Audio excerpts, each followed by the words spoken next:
Hey, and welcome, Psych2Go community. Thank you for all the love and support you've given us. Your ongoing support and desire to assist others with psychology is what helps us continue delivering quality content tailored just for you. Now let's get into this week's topic. Love, partnership, soulmate. So many of us spend a good chunk of our lives looking for the one. But what happens when we actually find someone? How do we know if they're the person who's right to spend the rest of our lives with?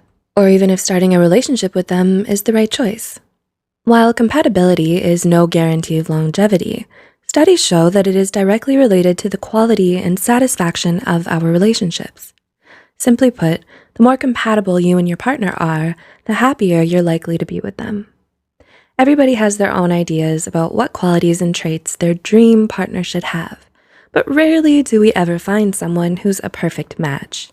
Instead, we learn to compromise where we can and grow to love people in spite of their flaws and imperfections. However, it can be hard to differentiate normal differences from incompatibility. So, if you're wondering whether or not you and your significant other are incompatible, here are 7 telltale signs that you probably aren't right for each other. 1. You don't get each other. Right from the get-go, this can tell you a great deal about how good of a match you and your partner make. If you have a hard time understanding how they're feeling, what they're thinking, or what they need, then they might not be the one for you, and vice versa. It's better to be with someone you can be in sync with, someone who picks up and understands your nonverbal cues. They can discern your tone of voice and get what you're trying to tell them. Otherwise, miscommunication and misunderstandings can pile up in your relationship. 2. You're too different from each other. While it's technically true that opposites do attract, every solid, healthy couple should share at least a few similarities with their partner. This doesn't mean having to like all the same music or movies that they do, or even share the same hobbies as them. In fact, it can even be refreshing to be in a relationship with someone radically different from yourself. Sadly, though, the excitement won't last forever. If the similarities are too scarce or non-existent, once the new and shiny effect wears off, you're both left with someone who doesn't share the same humor, interests, values, ideals, or principles, making it difficult to relate to one another in any meaningful way. 3. You try to change each other, not grow and learn together. The hallmark of any strong, healthy relationship is having a partner who gives you the drive and motivation to change for the better. And that's the point. It must be something you want for yourself. Your idea, not theirs alone. Despite your partner expressing irritation or dissatisfaction with the current you, it's generally ineffective and not sustainable if you're forcing change on yourself solely because they want it and you don't. You have to want it for you. And this goes for many things, whether it's the way you dress, speak, or who you hang out with. Only you have the right to decide who you want to be. If you don't feel comfortable showing your true colors to your significant other, even in a private setting, this is a definite red flag. 4. There is constant or highly frequent arguing. It's perfectly normal and healthy to disagree with your partner about something from time to time, especially if it's over something that's important to the two of you. We didn't choose this person so we could be with a clone of ourselves.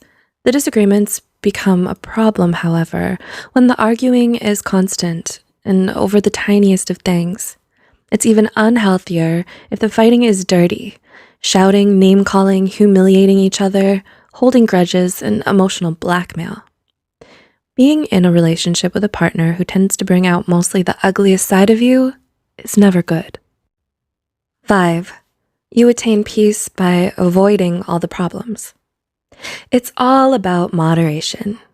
While constant fighting is obviously not ideal, it's also not good for a couple to never disagree about anything.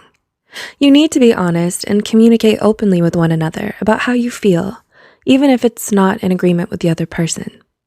Constant pretending everything is okay or blind agreement to the wants of the other person does not make the relationship stronger, and may in fact result in a catastrophic blow-up later. Conflict can be a positive bond-building event if it can be given and taken constructively. It then can lead to personal growth and a deeper mutual understanding. 6. Your socializing is isolated from everyone else. Do you find that when you and your partner go out, it's nearly always only with each other? No friends, no parties or group hangouts? Do you never spend any time with their friends? Have you even met their friends? Is their family still a group of mystery people you've never been introduced to? Even though you've been together for a while? If you answered yes to any of these, this could be a potential problem. It's important that you spend time with your partner's loved ones and get to know them better. Couples who make the effort to be close with the other important people in their partner's lives tend to have longer and happier relationships. And 7, you're not attracted to them.